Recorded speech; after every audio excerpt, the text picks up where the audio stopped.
What if I told you that the thing that hurts you the most isn't really what happened to you? Today, I'm giving you one trick of how to let go fast. And yes, some people may call it lying to yourself or a silly fantasy. Some people may call it denial. I honestly don't care what they call it. I know how great it works. I use this trick and I don't suffer. I'm not destroyed by loss or circumstances. I'm not suffering from heartbreak. I'm not destroyed by rejection or by somebody else's opinion of me. Those things simply don't have the power over me that they once had. I'm Katara Lilith. Welcome to Soft Power Society. I've been coaching people for many years, and one of the hardest things for human beings to do is to let go of an ended relationship, especially when you were the one who was left. Have you ever noticed something fascinating about human psychology?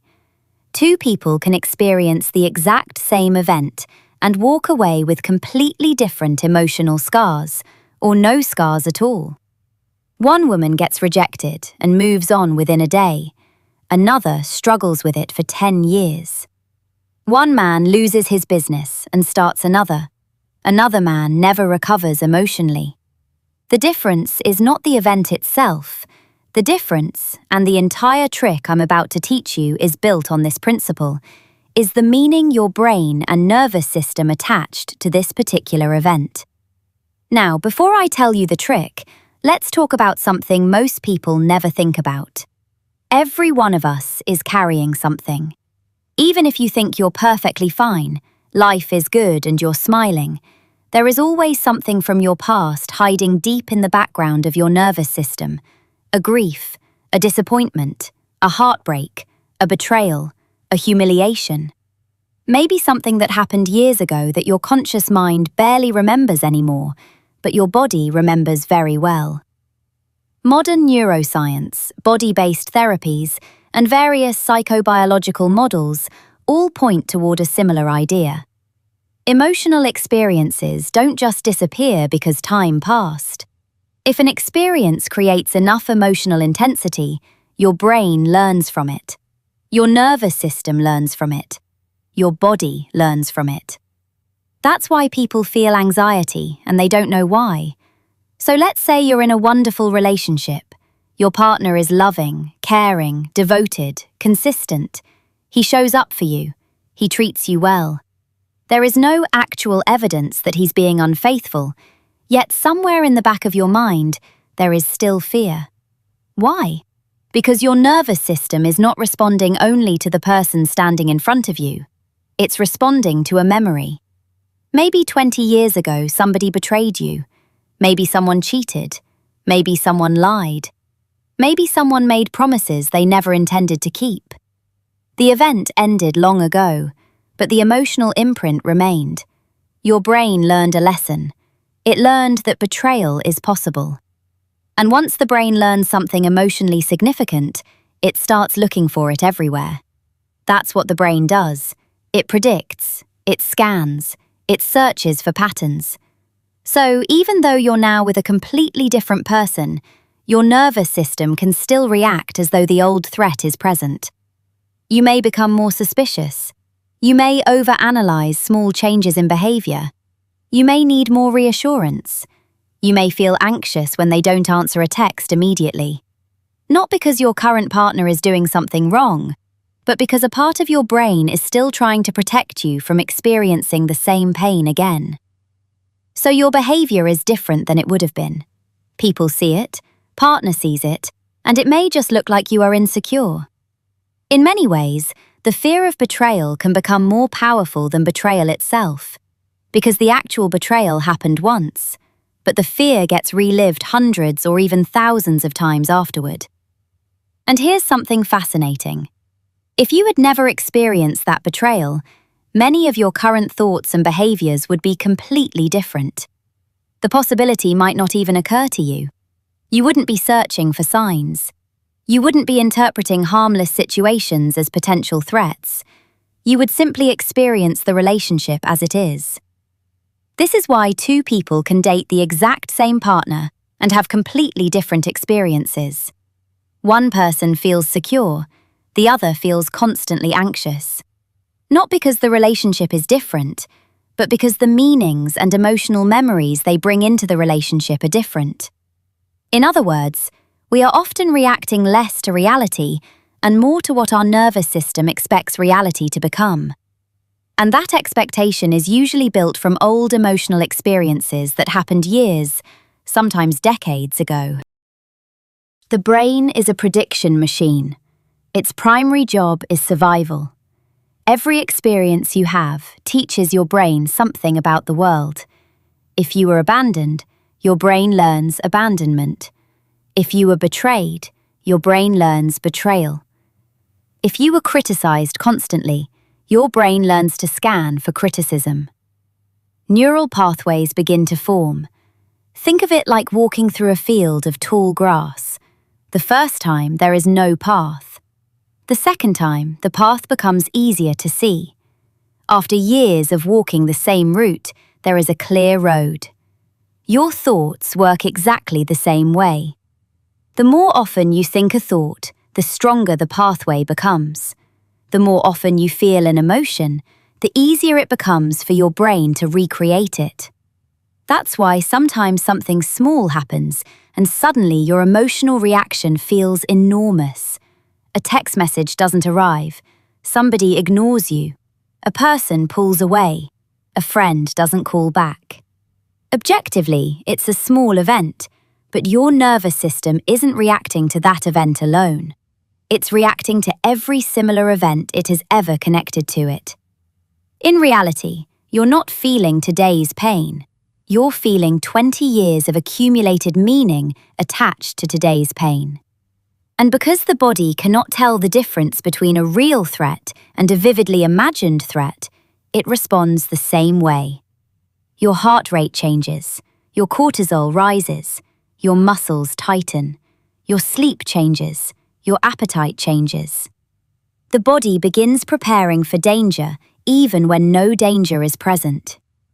That's why some people remain emotionally exhausted for years. They aren't living in today's reality. They're living in a reality created by old emotional meanings that have never been updated.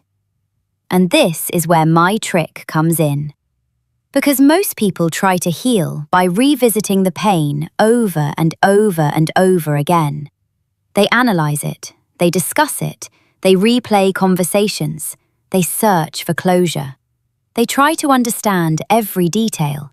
And without realizing it, they continue walking down the same neural pathway every single day, making it stronger. What if, instead of strengthening the old meaning, you introduced a new meaning? What if the event isn't what's hurting you? What if it's the story you've attached to it? And if that's true, then changing the story may change the emotional experience completely. Okay, now we arrive at the most interesting part, but let me explain it through a story. A little over 10 years ago, my grandmother was in her mid-70s when she met a wonderful man who was a little younger than she was. There was nothing dramatic about it. No whirlwind romance, no grand love story, just something simple and beautiful. They would take long walks together. They would sit and talk for hours. They enjoyed each other's company.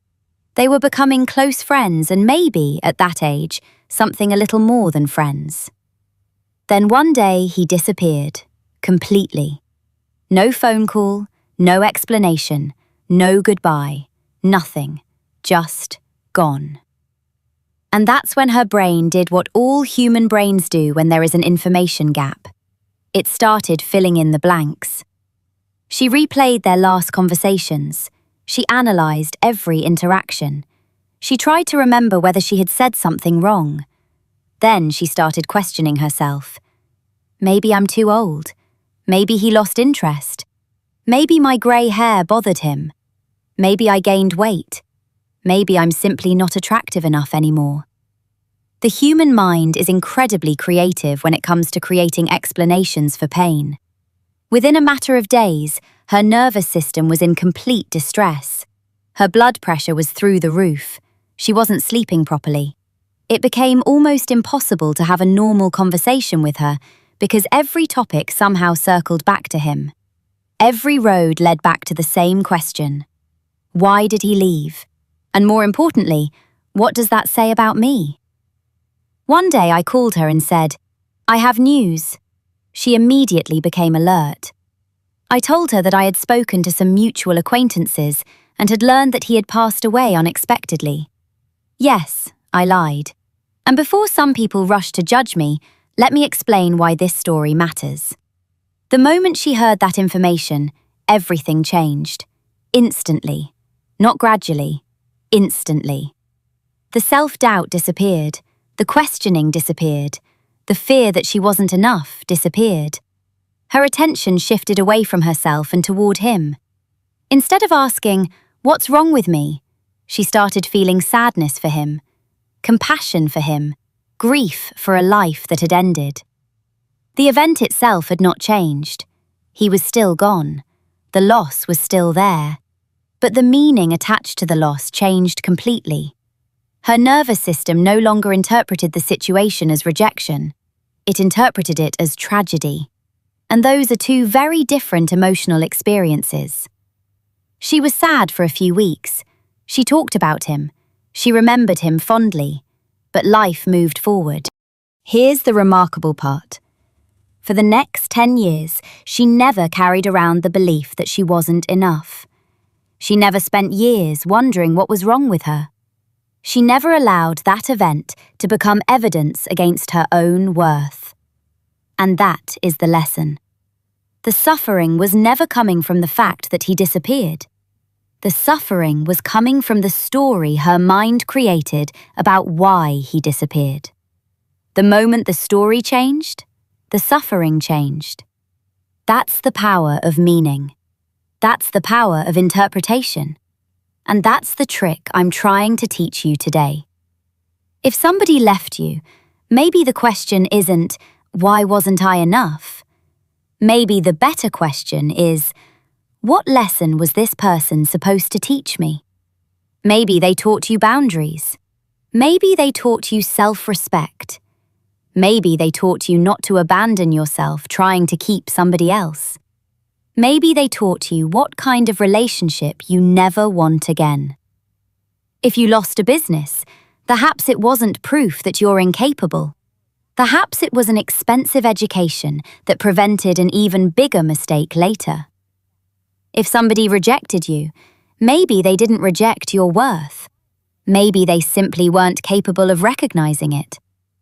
You see, most people spend years searching for answers, closure, explanations, and certainty. But closure often isn't something another person gives you. Closure is the moment your nervous system finally decides to stop fighting reality. Closure is the moment you stop asking why and start asking what now. The truth is, your brain is always listening to the stories you tell yourself, every single day. If your story is, "I wasn't good enough," your nervous system will continue suffering. If your story is, "This happened to teach me something valuable," your nervous system responds very differently. If your story is, "My life is ruined," you'll experience one reality. If your story is, "Maybe something better is making its way toward me," you'll experience another. Same event, different meaning, different emotional outcome. And that's really the point of today's video. The event is often far less powerful than the interpretation. You cannot always control what happens to you. People leave, businesses fail, plans fall apart, opportunities disappear. Life does what life does. But you always have some control over the meaning you assign to those events. And that meaning becomes your emotional reality. So stop looking for information that only adds suffering. Stop searching for reasons that make you feel worse. Stop digging through old wounds trying to prove that you were rejected, betrayed, abandoned, or not enough.